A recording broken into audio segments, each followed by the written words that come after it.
এক সময় এক রাজ্যে এক বিরাট ধনবান ব্যক্তি ছিলেন। তিনি সবসময় দুশ্চিন্তা করতেন তার সমস্ত অর্থ নিয়ে।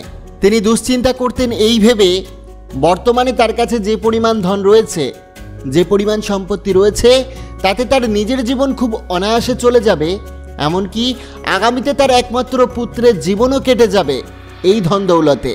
কিন্তু পুত্রের পরবর্তী প্রজন্ম অর্থাৎ নাতিপুতিদের জীবন কাটবে কিভাবে? সেই সময় সেই রাজ্যে একজন মহান সন্ন্যাসী প্রবেশ করে। তখন সেই ধনী ব্যক্তির এক বন্ধু তাকে উপদেশ দেন, তোমার এই দুশ্চিন্তা একমাত্র এই রাজ্যে আসা সেই মহান মণিবর দূর করতে পারে। তুমি তার কাছে যাও এবং সমস্ত কথা তাকে খুলে বলো। বন্ধুর কথা মতো সেই ধনী ব্যক্তি সেই মণি ঋষির কাছে যান। তখন সেই মণি ঋষি একটা আলোচনা সভায় সকল শিষ্যদের প্রবচন দিচ্ছিলেন। ধনী ব্যক্তিটি সেই মণি ঋষিকে প্রণাম করে বললেন, হে মণিবর, আমি চাই যে আমার কাছে এত ধন সম্পত্তি থাকুক যাতে আমি আমার সন্তান, তার সন্তান এবং তার সন্তানও যেন বিলাসবহুল জীবন কাটাতে পারে। আমার কাছে বর্তমানে সম্পদ অনেক রয়েছে, কিন্তু এতটা নেই যে আগামী 4 প্রজন্ম বিলাসবহুলভাবে কাটাতে পারে। আমার আরও অনেক ধন সম্পত্তি, টাকা পয়সা চাই, যেন কোনো ক্রমেই সেই অর্থ সম্পদ শেষ না হয়। আর সেটা নেই বলেই সারাক্ষণই দুশ্চিন্তা হয় আমার। ধনী ব্যক্তিটির এই কথা শুনে মণিবর কিছুক্ষণ নিশ্চুপ হয়ে থাকলেন। তারপর মৃদু হেসে বললেন, বেশ, তাই হবে। আপনার অফুরন্ত অর্থ ধন সম্পত্তি হবে, কিন্তু তার জন্য আপনাকে একটা ছোট্ট কাজ করতে হবে। ধনী ব্যক্তিটি খুবই উৎসাহের সাথে জানতে চাইলেন, বলুন মণিবর, আমাকে কি সেই ছোট্ট কাজ করতে হবে? আমি যখন এই নগরে প্রবেশ করি তখন দেখতে পাই রাস্তার ধারে কিছুটা দূরে বস্তিতে খুবই গরিব মানুষজন বাস করছে। আপনি তাদের যে কোনো একটা পরিবারকে একদিনের খাবার সামগ্রী দিয়ে আসবেন। ধনী ব্যক্তি এই কথা শুনে খুব খুশি হলেন আর বললেন, হে মণিবর, এ তো খুব সামান্য ব্যাপার আমার জন্য। আমি অবশ্যই এটা করব।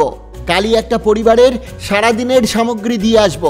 পরের দিন সকাল হতেই ধনী ব্যক্তিটি একটা সাধারণ পরিবারের একদিনের খাবার সামগ্রী নিয়ে চলল মণি ঋষির কথা মতো সেই বস্তিতে পৌঁছে প্রথমেই যে কুঠির ছিল সেখানে গিয়ে ধনী ব্যক্তিটি দেখতে পেল কুঠিরের ভিতর একজন বয়স্ক পুরুষ ধ্যান করছে আর তার পাশে একজন স্ত্রী রান্না করছে। ধনী ব্যক্তিটি সেই স্ত্রীকে বলল, আমি এই নগরের সবচেয়ে ধনী ব্যক্তি, আমি তোমাদের একদিনের খাবার সামগ্রী দান করতে চাই। সেই স্ত্রী প্রণাম জানিয়ে তাকে জোরহাত করে বলল, আপনাকে অসংখ্য ধন্যবাদ, তবে আমি এই সামগ্রী গ্রহণ করতে পারবো না, কারণ আমাদের আজকের খাবারের ব্যবস্থা হয়ে গেছে।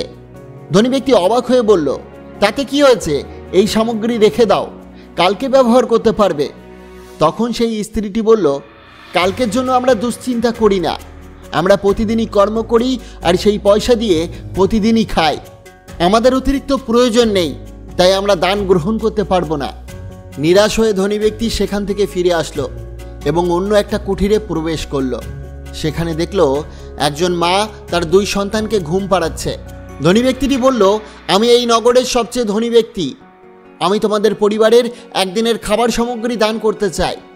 তখন সেই মা বলল, আপনি মহান, আপনাকে অসংখ্য ধন্যবাদ জানাই। আমাদের আজকের রান্না ও খাওয়া হয়ে গিয়েছে, তবে এই দানের আমাদের প্রয়োজন নেই, আজকের ভোজন আমাদের সম্পূর্ণ হয়েছে।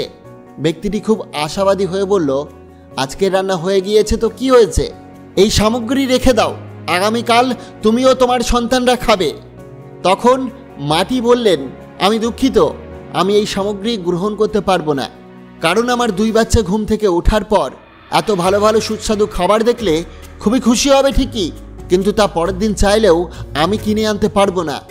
আমি চাই বাচ্চারা বড় হয়ে সৎভাবে উপার্জন করে তারা নিজেরাই এমন সব খাবার কিনে খাবে, এখন অভাবটা উপলব্ধি করুক ওরা।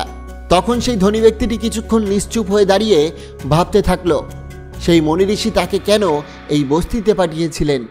পরের দিন সকালে সেই ধনী ব্যক্তিটি মণি ঋষির কাছে আসলো এবং তাকে প্রণাম করে জানালেন, হে মণিবর, আমি বুঝতে পেরেছি যে কেন আপনি আমাকে বস্তিতে পাঠিয়েছিলেন। আমি উপলব্ধি করেছি ভবিষ্যৎ নিয়ে দুশ্চিন্তা করা ঠিক নয়, কিন্তু মণিবর, আপনি আমাকে একটু বিস্তারিতভাবে বুঝিয়ে বলবেন যে এই দুশ্চিন্তা আসলে কি? মণিবর কিঞ্চিত হেসে বললেন, আগামীকালের জন্য দুশ্চিন্তা আগামীকালকের দিনটাকে শান্তিময় করুক কিংবা না করুক, তবে তা আজকের শান্তি সম্পূর্ণভাবে নষ্ট করে দেয়। দুশ্চিন্তা হলো এমন এক ধরনের মানসিক রোগ যা আমাদের জীবনের সব খুশি ছিনিয়ে নেয়, মানসিক রোগী করে তোলে। আসলে বাস্তবে দুশ্চিন্তার কোনো অস্তিত্ব নেই। ভবিষ্যতের ভয়ে দুশ্চিন্তার জন্ম হয় মস্তিষ্কে। ভবিষ্যতে যে জিনিস আমাদের নিয়ন্ত্রণে নেই, যে বিষয়ে আমরা কোনো কিছুই করতে পারবো না, সেই বিষয়ে বারবার চিন্তা করতে করতেই দুশ্চিন্তার জন্ম হয়। যে বিষয়ে তোমার নিয়ন্ত্রণ নেই, যে বিষয়ে চিন্তা করে কোনো পরিবর্তন করতে পারবে না, সেই বিষয়ে যদি তুমি চিন্তা না করো তাহলে কি এমন ক্ষতি হবে? তখন ধনী ব্যক্তিটি বলল, হে মণিবর, তাহলে কি আগামী দিনগুলোর বিষয় নিয়ে চিন্তা করাই ছেড়ে দেব? মনি ঋষি বললেন, আমাদের বর্তমানের যে কোনো সমস্যা অথবা ভবিষ্যতে ঘটবে এমন কোনো সমস্যা নিয়ে আমাদের বিচক্ষণভাবে বিশ্লেষণ করতে হবে। সমস্যার মূল কারণ খুঁজে বার করতে হবে, আর সেই মূল কারণটি যাতে না হয় বা না ঘটে তার জন্য নির্দিষ্ট কর্ম করতে হবে। কিন্তু যদি এমনটা না করে আমরা শুধু সমস্যা নিয়েই দিনরাত শুধু চিন্তা করি, তবে আমরা নিজেরাই কঠিনতর দুশ্চিন্তার জন্ম দেব। অবশেষে বর্তমানের জীবন নষ্ট করে মানসিক রোগী হয়ে যাব। মানুষ ভবিষ্যতের যে ঘটনাকে কেন্দ্র করে দুশ্চিন্তা করতে থাকে, বেশিরভাগ ক্ষেত্রে ভবিষ্যতে তা ঘটেই না। দুশ্চিন্তা মানুষকে সম্পূর্ণভাবে ক্লান্ত করে দেয়।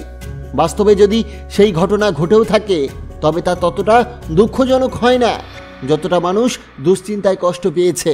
ধনী ব্যক্তিটি তখন মনি ঋষিকে প্রশ্ন করল, হে মণিবর, তাহলে সঠিকভাবে জীবন কাটানোর পথ কি? মনি ঋষি বললেন, আমাদের চলে যাওয়া দিনের নাম উদাসীন, আর ভবিষ্যতের নাম সংঘর্ষ, এবং এই যে এই মুহূর্তে অর্থাৎ বর্তমানের নাম জীবন। আমরা আমাদের জীবন নিয়ে অনেক পরিকল্পনা ভবিষ্যতের জন্য তৈরি করি, আর যখন তা পূর্ণ হয় না তখনই দুশ্চিন্তা করি। যদিও আমাদের জীবন অতীতের উপর নির্ভর করে না, আবার ভবিষ্যতের উপরেও নির্ভর করে না। এই মুহূর্তের নামই জীবন।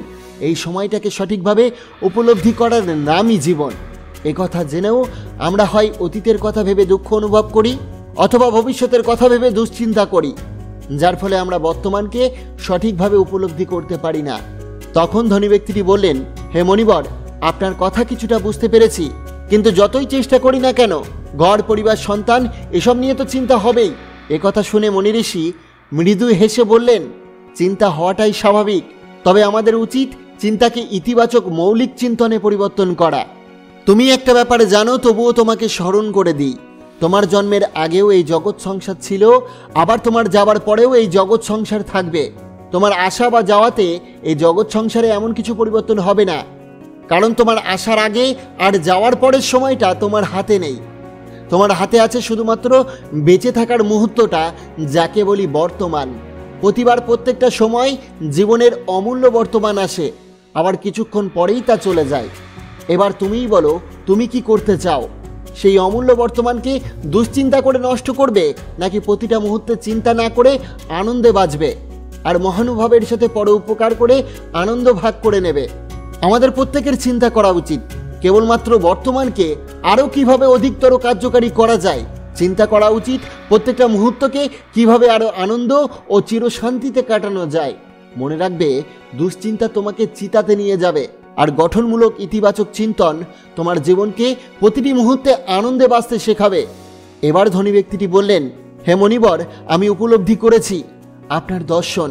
আমরা যেভাবে জীবন ধারণ করছি এই গুরু গম্ভীরভাবে, এটা সম্পূর্ণ নিরর্থক। সর্বদা আনন্দে, কোনো প্রকার দুশ্চিন্তা না করে ক্ষণিকের এই জীবনটা প্রকৃতির সাথে উপভোগ করা উচিত। কিন্তু মণিবর, একটা প্রশ্ন আমার মনের ভিতর থেকেই গেল। যদি কোনো ব্যক্তিকে দুশ্চিন্তায় গ্রাস করে নেয়, সেই ব্যক্তি এই দুশ্চিন্তা থেকে মুক্ত কিভাবে হবে? তখন মনি ঋষি বললেন, তুমি কি কখনো গম্ভীর সুড়ঙ্গ থেকে বাইরে বেরিয়েছ? ভীষণ ভয়ঙ্কর অন্ধকার সুড়ঙ্গের ভিতর থেকে সবসময় মনে হয়, যদি এই সুড়ঙ্গতে আমি আটকে পড়ি তাহলে মৃত্যু অনিবার্য। কিন্তু একটা সত্য যে সুড়ঙ্গের অপর প্রান্তে বেরানোর রাস্তা থাকে, যে রাস্তা সম্পূর্ণ আলোর রাস্তা, যে রাস্তা বাঁচার রাস্তা। এখন যদি তুমি চেষ্টা না করে বসে থাকো, যদি তুমি বসে বসে শুধু চিন্তাই করে যাও যে আমি এই সুড়ঙ্গতে আটকে পড়ে গেছি, আমি আর বেরোতে পারবো না, তাহলে তো তুমি কোনোদিনও সেখান থেকে বেরোতে পারবে না। ধীরে ধীরে মৃত্যু তোমাকে গ্রাস করবেই। আর যদি তুমি আপ্রাণ চেষ্টা চালিয়ে যাও, আমি যেভাবেই হোক এই সুড়ঙ্গ থেকে বের হব, তাহলে কিছুদিন সময় লাগলেও তুমি অবশ্যই সেই ভয়ানক সুড়ঙ্গ থেকে বেরিয়ে আসবে। দুশ্চিন্তা করতে করতে আমরা নিজেদের অজান্তেই এটা আমাদের অভ্যাসে পরিণত করে ফেলি। অদম্য ইচ্ছা আর চেষ্টা করলেই এই দুশ্চিন্তা থেকে বেরিয়ে আসা অবশ্যই সম্ভব। এবারে ধনী ব্যক্তিটি মণি ঋষিকে প্রণাম জানিয়ে বলল, হে মণিবর, আমি বুঝে গিয়েছি, আমি উপলব্ধি করতে পেরেছি আমি সম্পূর্ণ ভুল দুশ্চিন্তা করে এতদিন বৃথা সময় নষ্ট করেছি। এখন থেকে আমি আমার জীবনকে সম্পূর্ণভাবে উপভোগ করব সৎকর্ম আর চিরশান্তির মাধ্যমে। তাই বন্ধুরা, একবার গভীরভাবে চিন্তা করুন তো, আমরা এই যে এখন বর্তমানে বেঁচে আছি, আগামীকাল বেঁচে নাও থাকতে পারি। তাই এই ক্ষণস্থায়ী জীবনে কেন বৃথা চিন্তা করে কাটাবো? আমাদের সকলের মনে রাখা উচিত, আমাদের এই ব্রহ্মাণ্ডে পৃথিবীর বয়স 450 কোটিরও বেশি হয়ে গিয়েছে। তার মধ্যে আপনি যদি শুধু চিন্তা করেই 70-80 বছর কাটিয়ে বিদায় নেন, তাতে এই ব্রহ্মাণ্ডের কোনো কিছুই আসবে না। তাই প্রতিদিন নিজেকে এটা বলুন যে আমি এই ব্রহ্মাণ্ডে শুধু জীবন কাটাতে আসিনি, জীবনের প্রতিটি মুহূর্তকে আনন্দ উপভোগ করতে এসেছি।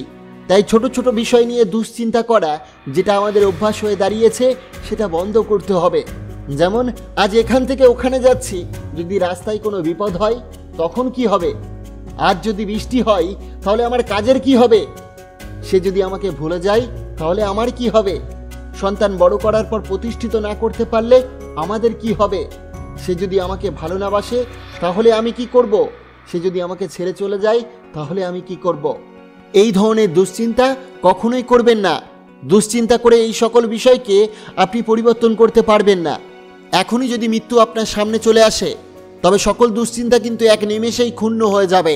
তখন একটা কথাই মাথায় আসবে, আমি তো এই মুহূর্তেই চলে যাব, তবে দুশ্চিন্তা করে লাভ কি?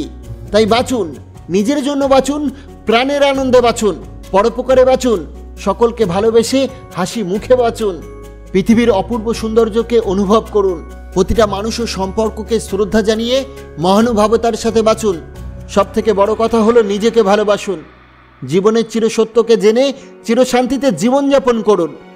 তবে আচার্য চাণক্য তার নীতিতে বলেছেন, ভবিষ্যতের সংকট মোকাবেলা করতে প্রতিটি মানুষের অর্থ সঞ্চয় করা জরুরি। নিজের পরিবারকে রক্ষা করতে হলে সেই অর্থ প্রয়োজনে সম্পূর্ণ খরচ করে ফেলতে হবে। কিন্তু অর্থ হোক বা পরিবার, কোনো কিছুর জন্যই নিজের আত্মাকে বিকিয়ে দেওয়া যাবে না। বন্ধুরা, আশা করি ভিডিওটি আপনার অনেক অনেক ভালো লেগেছে। অবশ্যই ভিডিওটিকে একটি লাইক করবেন, কমেন্ট করবেন, প্রিয়জনের কাছে শেয়ার করতে ভুলবেন না। আপনাকে অসংখ্য ধন্যবাদ ভিডিওটি শেষ পর্যন্ত দেখার জন্য।